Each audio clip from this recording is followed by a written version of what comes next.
Hi, I'm Alana Zahradnik. Um, Whenever I began organizational leadership, I had never really thought about having leadership qualities myself. I did know, however, I had the ability to lead a large group of kids. Um, I have a God given instinct on how to handle situations in the moment. And I quickly learned that I was definitely a servant leader. I always was quick to serve and help others, especially those with special needs. I found out very quickly that that was my calling in life, and I'm truly blessed by these kids. I've done what no one else wants to do, and this is all because of my servant heart. I do for those who can't do for themselves, and it's been a very humbling experience. The purpose of me signing up for the program was I needed an affordable way to get my bachelor's degree, and the ORGL program made that possible for me. It was the most tangible. I was widowed with three kids and also took care of my widowed mother, working full time and having three kids to haul around with sports and whatnot.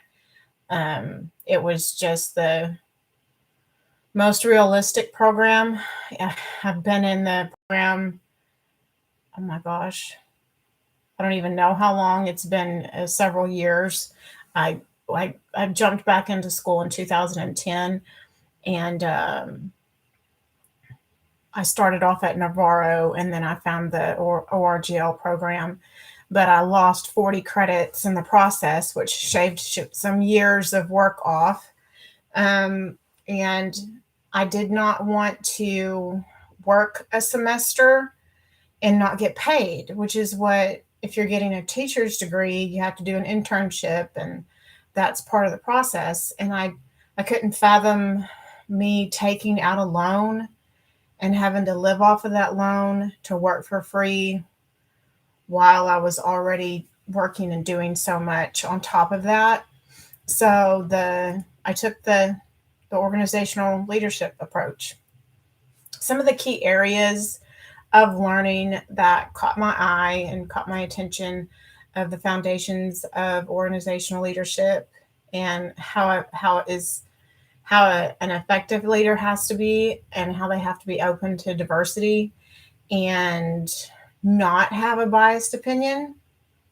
I didn't really realize how much people were biased until I started studying this, and how with diversity, everybody's backgrounds are different, and with that, they have different experiences and they have different problem solving techniques and way different opinions.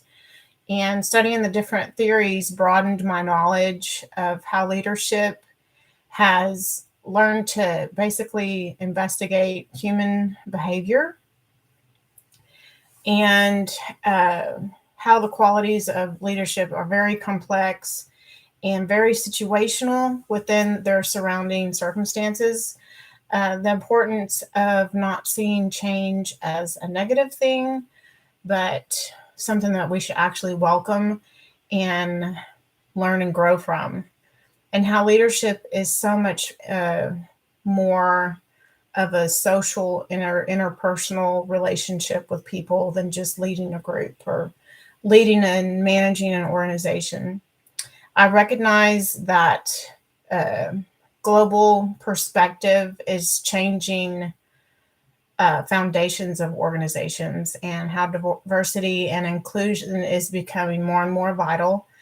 How leaders must perform ethically with integrity in a way that causes them to be more conscientious, if that's how you say that, and to have an openness to new experiences and change in order to be successful in an organization.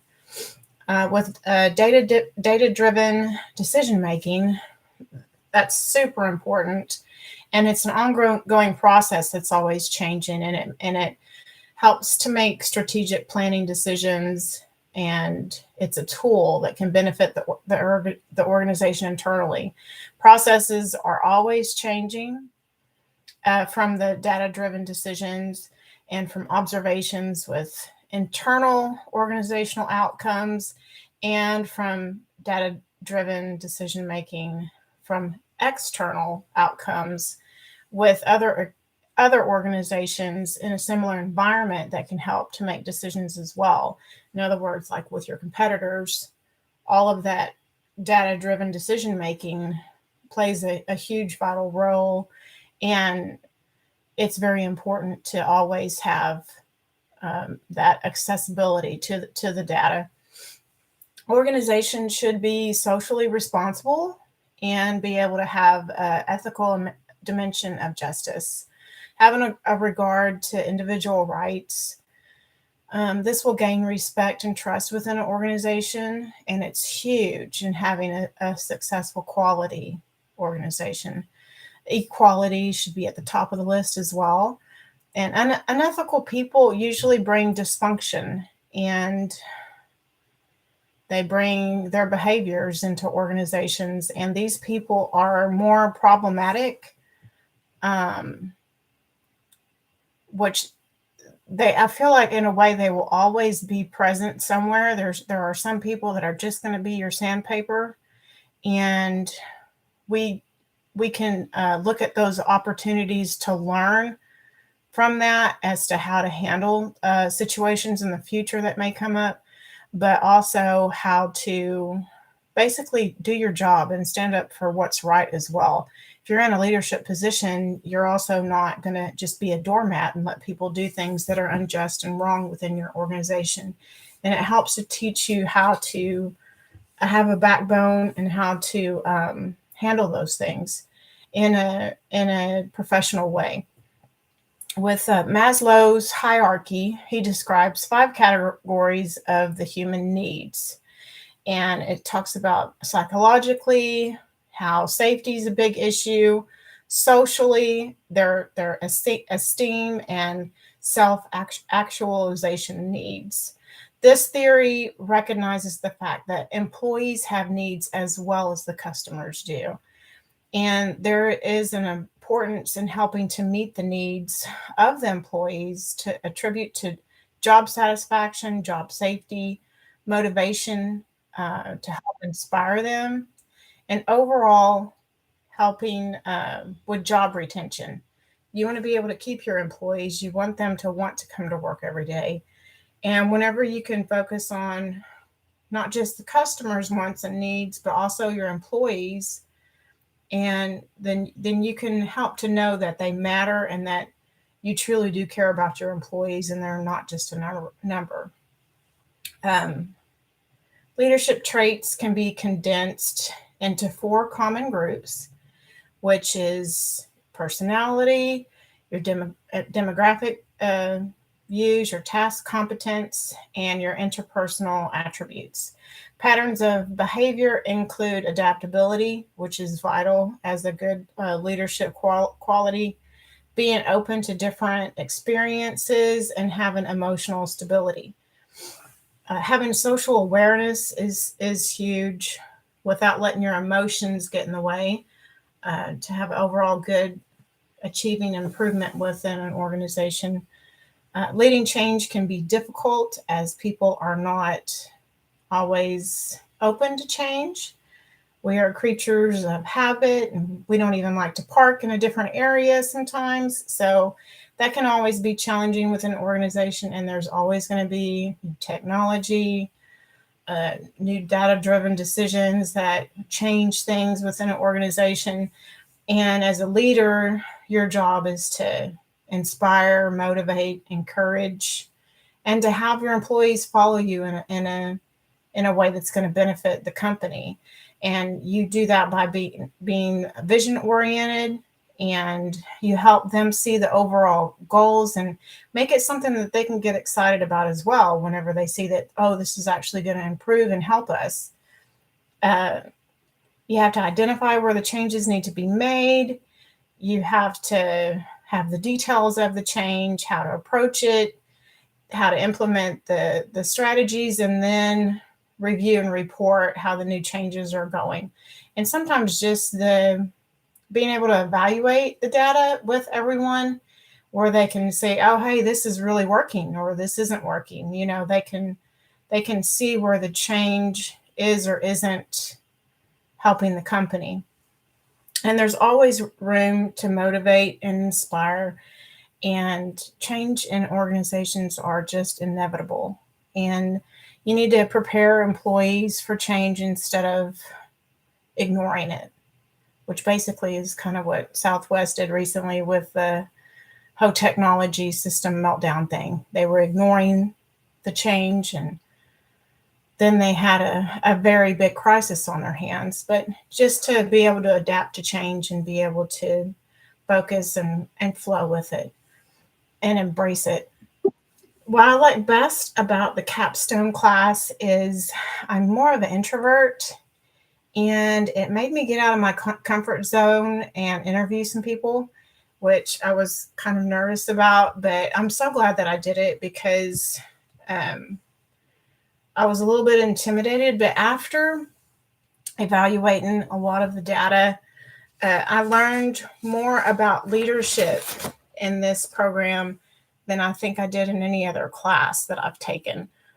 There's so many different viewpoints and ways to handle circumstantial situations, but it all came down to the fact that in real life, leaders have to be adaptable to the changes around them without losing the core of who they are and what they stand for. And I just thought that was so important. And had I not been forced to analyze so many different things in these classes, these last two capstone classes, it wouldn't have opened my eyes to how situational and circumstantial, just the different problems that pop up in life, and how being adaptable is truly important in a good leader. Today, I am still a servant leader. I put others before myself. I'm very empathetic to each individual circumstances. I'm very adaptable, which you have to be with working with SPED children. I'm always problem solving for the good of all, especially the students. My work is the one thing that I'm actually really confident in. And I'm open to being a life learner and to be able to improve and take the advice from other people. I've seen major improvement with behavior with children that I've worked with over the years. And I've started off in a classroom that was a behavior unit. And by the end of the year, it was a structured learning environment. And that really blessed me, but more for the kids' sake, because it was not functional. And it was so stressful whenever I started. And I know that it wasn't just stressful for me, it was a huge stress on the children. And to be able to get them to get engaged and get on a steady routine, and to be able to learn and to learn how to cope with their emotions and with self-regulation, and the fact that I was a part of that was a huge blessing. In order to continue my leadership journey, I will be open to new challenges. I will be open to new experiences. I do not know exactly what is going to be in store for me in the future, but I'm going to broaden my vision with an ever-changing environment, and to continue to seek others' advice that's around me.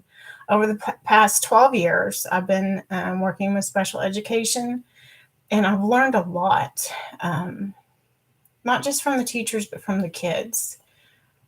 More what not to do from the teachers, but I have seen some true gifts and talents with teachers, and I've seen their hearts toward the children with a genuine care and concern, which I think is the most important thing with being a teacher, is where's your heart. So my hope is to be a blessing to my students, and to be able to bring love and joy and coping skills and a sense of well-being while at the same time teaching them valuable life lessons. This is my calling, and I'm already teaching right now as there was a huge teacher shortage in Dallas. So I'm able to take on that role and position without even having my degree yet, but with the promise too. So I'm really doing double duty right now. But I'm blessed to be in this class, and I'm super excited about finally getting my degree. Um, I hope you have a blessed day, and thank you for your time.